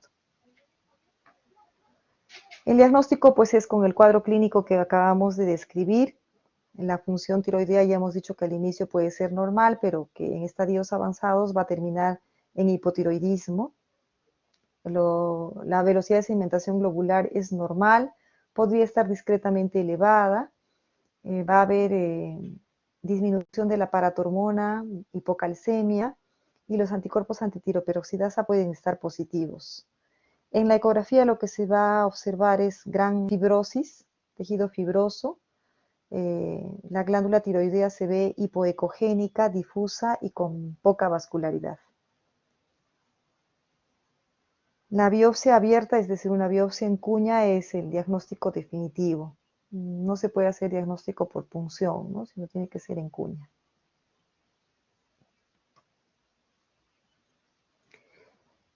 ¿Con qué debemos hacer el diagnóstico diferencial de la tiroiditis de Riedel? Bueno, con la fibrosis en la tiroides se debe hacer diagnóstico diferencial con la variante fibrosa de la tiroiditis de Hashimoto, con la variante infiltrante del cáncer papilar de tiroides, con la variante paucicelular del cáncer anaplásico de tiroides también. Presenta células fusiformes en los vasos sanguíneos con marcadores de inmunohistoquímica típicos.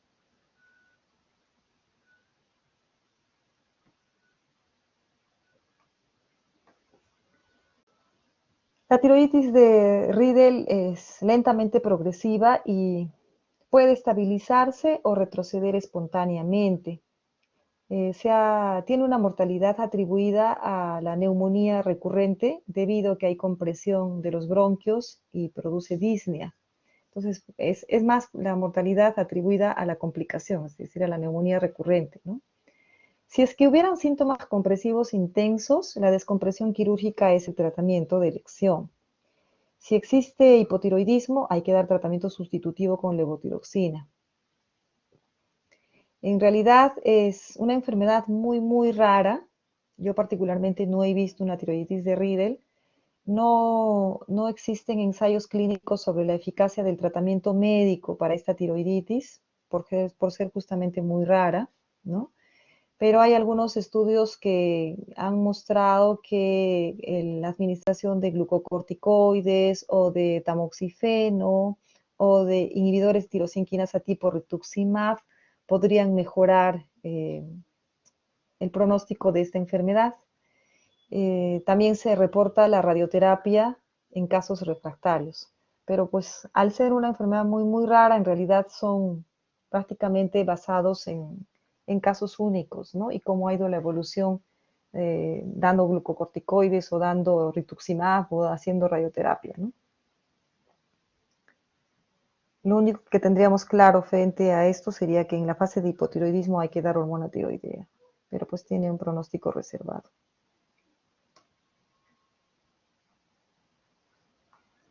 Y finalmente vamos a hablar de las tiroiditis inducidas por drogas. Hay muchas drogas que pueden inducir tiroiditis.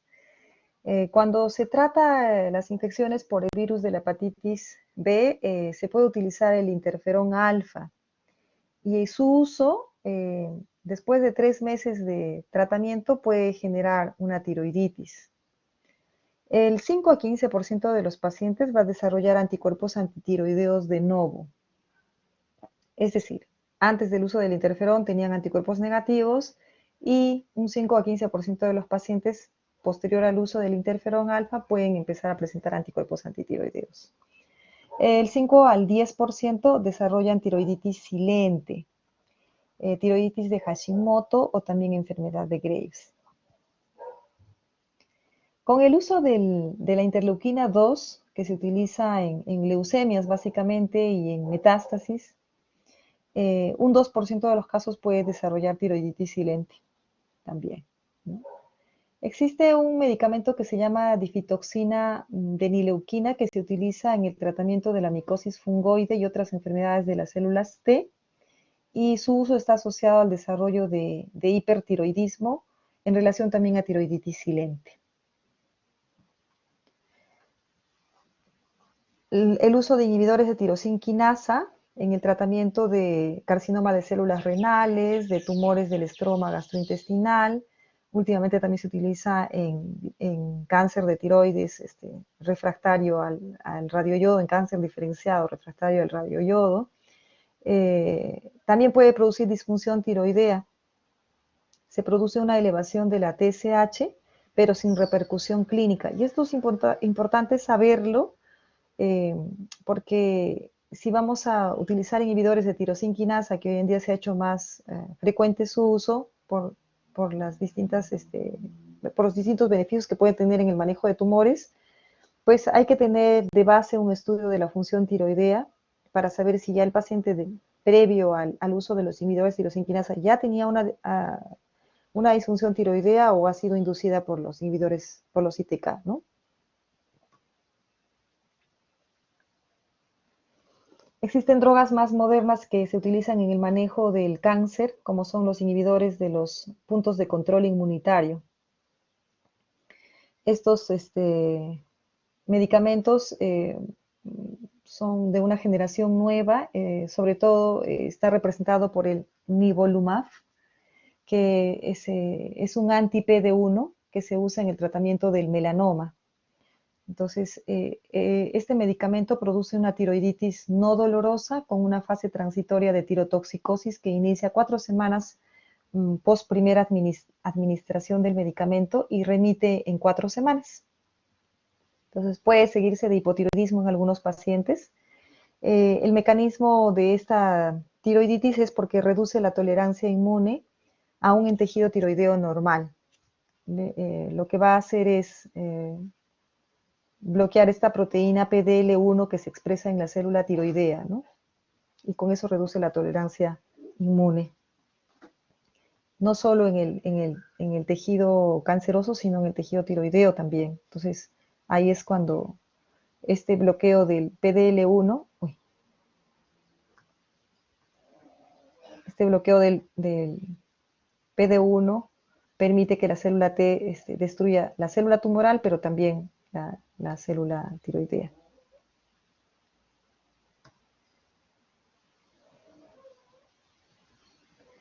El litio es otro medicamento que se utiliza en trastornos bipolares básicamente y que puede tener un papel en la función tiroidea. Inhibe la síntesis de las hormonas tiroideas y bloquea también la conversión de T4 en T3.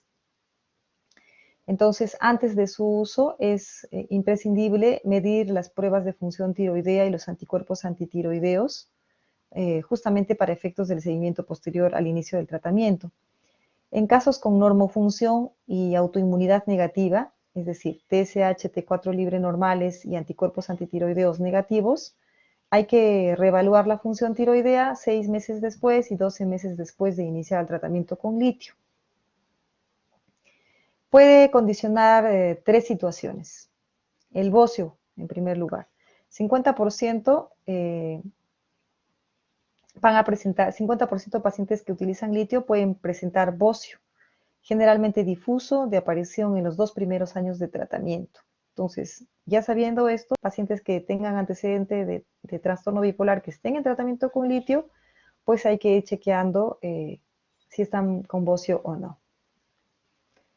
Otra condición que se puede dar es el hipotiroidismo. En 30% de los casos, la mayoría es subclínico y se da mayormente en pacientes que tengan anticuerpos antitiroperoxidasa positivos. Al encontrar anticuerpos antitiroideos positivos, no es preciso suspender el litio, porque obviamente ese es el tratamiento del trastorno bipolar, pero se tiene que tratar con levotiroxina una vez que empiezan a alterarse las hormonas tiroideas. Y también se puede dar hipertiroidismo. El hipertiroidismo es por tiroiditis. Entonces, esta es la tiroiditis subaguda inducida por litio, que pues también va a ser en función de la evaluación que hayamos hecho antes del inicio del tratamiento con litio. También se han descrito algunos casos de enfermedad de Graves por el uso de litio.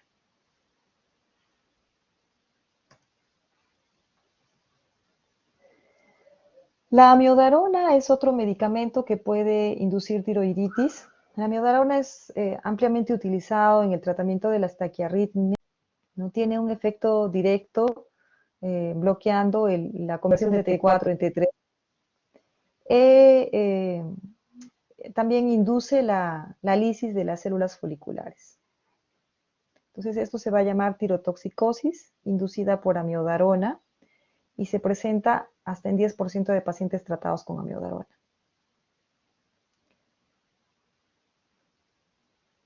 ¿Cómo es que se va a dar esta tirotoxicosis? Bueno, la sobrecarga de yodo que provoca la amiodarona, porque la amiodarona contiene yodo, esta sobrecarga de yodo va a inducir en pacientes con enfermedad autoinmune tiroidea previa un efecto de Wolff-Chaikoff con hipotiroidismo. Entonces, la prevención y el seguimiento de estos pacientes tratados con amiodarona va a consistir en la realización de un perfil tiroideo y anticuerpos antitiroperoxidasa antes de iniciar la amiodarona y luego el control de las hormonas tiroideas TSH y T4 libre 3 meses después y 6 meses después de iniciar el tratamiento, justamente en la posibilidad de que hagan esta tirotoxicosis inducida por amiodarona.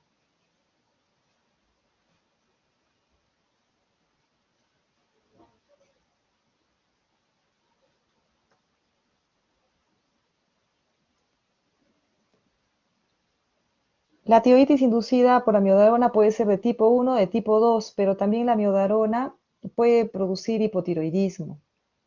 En 30% de los pacientes va a generar hipotiroidismo, sobre todo en áreas yodo suficientes. Se puede presentar entre 6 meses a 12 meses de iniciado el tratamiento con amiodarona. La vía es vía acción antitiroidea del exceso de yodo. La amiodarona es un medicamento que tiene alto contenido de yodo. Entonces, al ingerir amiodarona el paciente, pues está ingiriendo también gran cantidad de yodo. Y esa sobrecarga de yodo puede tener una acción antitiroidea. ¿Por qué? Porque falla el fenómeno de escape del efecto de Bolshakov y se produce el hipotiroidismo. Los anticuerpos antitiroperoxidasa son positivos en estos pacientes que realizan hipotiroidismo. Entonces, cuando vamos a iniciar uso de amiodarona, es importante no solo medir las pruebas de función tiroidea TSH y T4 libre, sino también los anticuerpos antitiroideos, porque si son positivos, tenemos que estar a la expectativa de que pueden desarrollar un hipotiroidismo. Al ecodoppler, la tiroides tiene una vascularidad variable. Obviamente, al generarse el hipotiroidismo, pues es imprescindible el tratamiento con levotiroxina. En cuanto a la tiroiditis inducida por amiodarona, les digo que hay una de tipo 1 y otra de tipo 2. La de tipo 1 es común en áreas también, ya también yodo deficientes, a diferencia del hipotiroidismo, ¿no? En áreas yodo deficientes hay alta posibilidad de que hagan una tiroiditis inducida por amiodarona de tipo 1. Se presenta en tratamientos cortos, 1 a 2 años.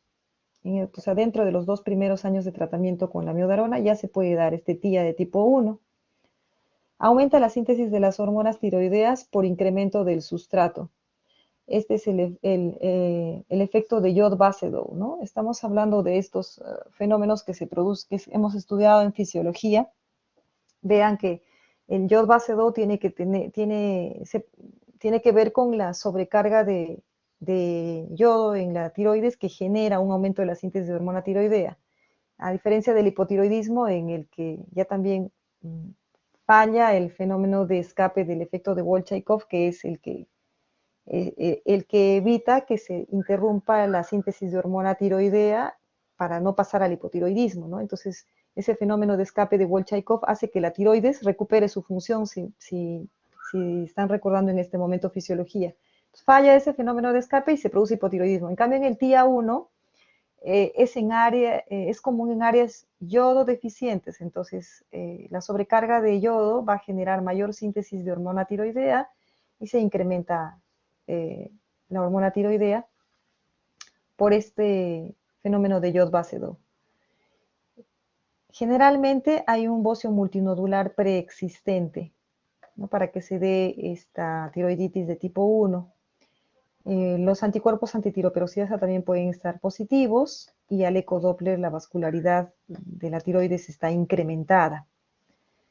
El tratamiento en estos casos, como hay incremento de la síntesis de hormona tiroidea, pues estamos frente a un hipertiroidismo. El tratamiento es el tiamazol, que se puede utilizar entre 30 a 40 miligramos por día. Recuerden que es un antitiroideo de síntesis, es decir, bloquea la síntesis de hormona tiroidea. La recomendación es que se retire la amiodarona de ser posible. En casos refractarios, porque a veces ya se retiró la amiodarona y todo, y persiste el estado de tirotoxicosis, pues a veces es necesario la tiroidectomía. La tiroiditis inducida por amiodarona de tipo 2 ya también se presenta pasados los 2 años de tratamiento con amiodarona, a diferencia de la tipo 1 que es dentro de los 2 primeros años. El exceso de la liberación de las hormonas tiroideas, tanto T4 como T3, es por tiroiditis destructiva.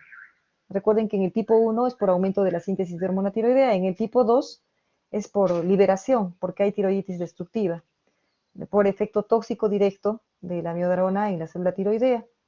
Esto se produce cuando no hay enfermedad tiroidea subyacente. Los anticuerpos antitiroperoxidasa son negativos. Al ecodoppler la vascularidad es ausente, es todo lo contrario al TIA1, ¿no? Y en este caso el tratamiento es con corticoides tipo prednisona entre 30 a 40 miligramos por día. En las tiroiditis de tipo 2, que tienen anticuerpos negativos, no es preciso retirar la amiodarona. También estaría indicado la tiroidectomía en los casos refractarios. Recuerden que como es por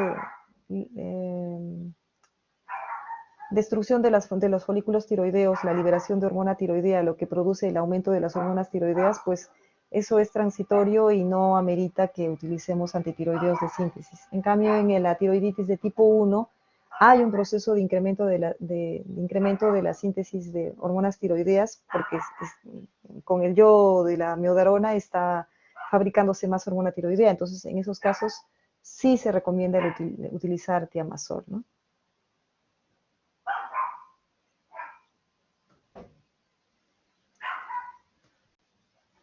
Entonces, para terminar, acá les he puesto un cuadrito para diferenciar las características de las diferentes tiroiditis que hay. Por ejemplo, la tiroiditis de Hashimoto, que ya habíamos dicho que tiene relación autoinmune, ¿no? Están presentes los anticuerpos antitiroideos, eso se caracteriza por ser una enfermedad autoinmune. La tiroiditis subaguda probablemente tenga etiología viral, hemos dicho. La tiroiditis silente puede tener anticuerpos antitiroideos, también puede ser autoinmune. Igual la tiroiditis posparto. La inducida por drogas no, va a depender qué tipo de medicamento es el que induce la tiroiditis. La inducida por radiación es justo post tratamiento con yodo radioactivo. La tiroiditis aguda o supurativa principalmente va a estar en relación a infecciones por bacterias, ¿no? O por cualquier otro agente infeccioso. Bueno, en cuanto a la clínica, la tiroiditis de Hashimoto causa hipotiroidismo, puede cursar con tirotoxicosis transitoria, como hemos visto. Igual la tiroiditis subaguda puede ser dolorosa y puede ser una tirotoxicosis seguida de hipotiroidismo. Igual la tiroiditis silente, la tiroiditis posparto, que los tres tienen un curso semejante.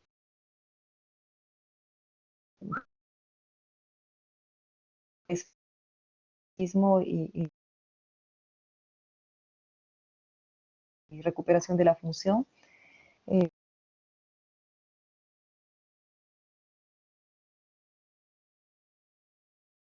Que produce tiroiditis dolorosa y a veces hipotiroidismo leve, ¿no?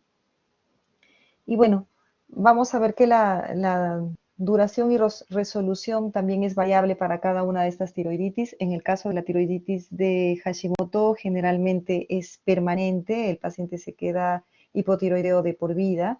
En la tiroiditis subaguda hay una recuperación de la función tiroidea más o menos alrededor del año y medio de enfermedad. Solo un 5% tiene una posibilidad de hacer hipotiroidismo permanente. Igual pasa con la tiroiditis silente y con la tiroiditis posparto, ¿no? La tiroiditis inducida por drogas generalmente continúa mientras se utiliza la droga y desaparece el problema en lo que se retira el medicamento que lo ha inducido. La tiroiditis inducida por radiación es también un estado de tirotoxicosis transitoria, ya hemos dicho que se pueden recuperar en el lapso de una semana, ¿no? La tiroiditis supurativa, la tiroiditis aguda, es de resolución en lo que se trata la causa infecciosa, ¿no? Si es una bacteria o si es un virus, una vez tratado el agente infeccioso se acaba la enfermedad. Y también les he puesto este otro cuadro en el que vemos algunas características de las tiroiditis en comparativo también sobre las características de edad de presentación, por ejemplo, que las tiroiditis infecciosas se pueden presentar en niños y con picos entre los 20 y 40 años de edad, la tiroiditis subaguda entre los 20 y 60 años de edad, la silente entre los 30 y 40 años de edad, la tiroiditis posparto obviamente en mujeres en edad fértil, entre los 30 y 50, dice acá, yo diría entre los 30 y 40 años de edad. La tiroiditis de Hashimoto se puede presentar a cualquier edad, en edad escolar, en adultos jóvenes, en adultos mayores. La tiroiditis de Riedel, que generalmente se presenta con un pico entre los 30 y 60 años de edad. Todas las tiroiditis, excepto la infecciosa, tienen un predominio de presentación en el sexo femenino. La infecciosa, pues no hay relación entre el hombre y la mujer, es 1 a 1. Ya sabemos que la causa de las infecciosas es una infección por bacterias o virus o hongos, ¿no? Ya sabemos que la subaguda tiene etiología viral probablemente. La etiología de la tiroiditis silente, tiroiditis de Hashimoto y tiroiditis posparto es autoinmune. La tiroiditis de Riedel no se conoce su etiología, ¿no? La función tiroidea va a estar conservada en la tiroiditis infecciosa. Recordemos que no se altera la función tiroidea. En la tiroiditis subaguda puede haber tirotoxicosis seguida de hipotiroidismo o ambos, y bueno, van luego a la recuperación. Igualmente en la silente y posparto. En la tiroiditis de Hashimoto principalmente hay hipotiroidismo, y en la tiroiditis de Riedel de inicio son eutiroideos, pero pueden terminar siendo hipotiroideos cuando el tejido tiroideo ha sido reemplazado por tejido fibroso. Los anticuerpos antitiroperoxidasa en las tiroiditis infecciosas están ausentes. En la tiroiditis subaguda pueden estar ausentes o presentes a títulos muy bajos. En cambio, en la tiroiditis silente, posparto y Hashimoto, obviamente los anticuerpos antitiroperoxidasa y antitiroglobulina están elevados y de manera persistente. En la tiroiditis de Riedel, usualmente están presentes, pero de manera transitoria. Uno de los exámenes que se suele pedir ante una sospecha de tiroiditis es la velocidad de sedimentación globular, sobre todo en las tiroiditis infecciosas, que la vamos a encontrar elevada. En la tiroiditis subaguda también la vamos a encontrar elevada. Va a estar normal en el resto de tipos de tiroiditis. En una tiroiditis subaguda que tuviéramos duda que se trate de una tiroiditis o de una enfermedad de Graves, la velocidad de sedimentación nos ayuda, porque en la enfermedad de Graves no está alterada la velocidad de sedimentación, más sí está elevada en la tiroiditis subaguda. Y la gammagrafía o la captación con yodo, obviamente habíamos dicho que en la tiroiditis subaguda es hipocaptante, es menos del 5% de la captación de yodo, mientras que en una tirotoxicosis por la enfermedad de Graves, pues obviamente habría una captación súper elevada, ¿no? En la tiroiditis infecciosa la captación puede ser variable, igualmente en la tiroiditis de Hashimoto. En la tiroiditis silente y posparto también es baja, ¿no? Y en la tiroiditis de Riedel también la captación es baja. Creo que con eso hemos terminado. En este cuadro ya hemos hablado de la presentación de los anticuerpos. Valdría aclarar las características ecográficas. En la tiroiditis infecciosa hemos dicho que como se presentan como un absceso dentro de la tiroides, pues puede haber una imagen anecogénica que justamente representa el absceso. En la tiroiditis subaguda y en la tiroiditis silentes, el parénquima se ve hipoecogénico, igualmente en la tiroiditis de Hashimoto, con imágenes pseudonodulares en la tiroiditis de Hashimoto. Y la evolución van a la curación con el tratamiento antibiótico en la tiroiditis infecciosa. En la tiroiditis subaguda va a la curación o a la recidiva, puede tener esos dos destinos. Igualmente la tiroiditis silente, o puede terminar en hipotiroidismo, y la tiroiditis de Hashimoto va a hipotiroidismo permanente. Entonces, con eso hemos terminado la clase de tiroiditis.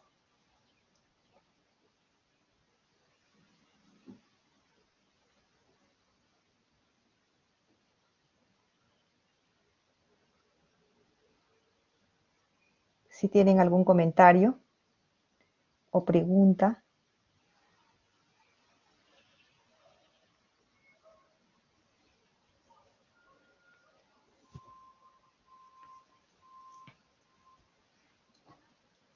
Como les había comentado, son muchos tipos de tiroiditis, pero he tratado de hacer cuadros lo más parecidos posibles para que tengan la comparación de una u otra y puedan tener claro qué características tiene cada una de ellas, ¿no?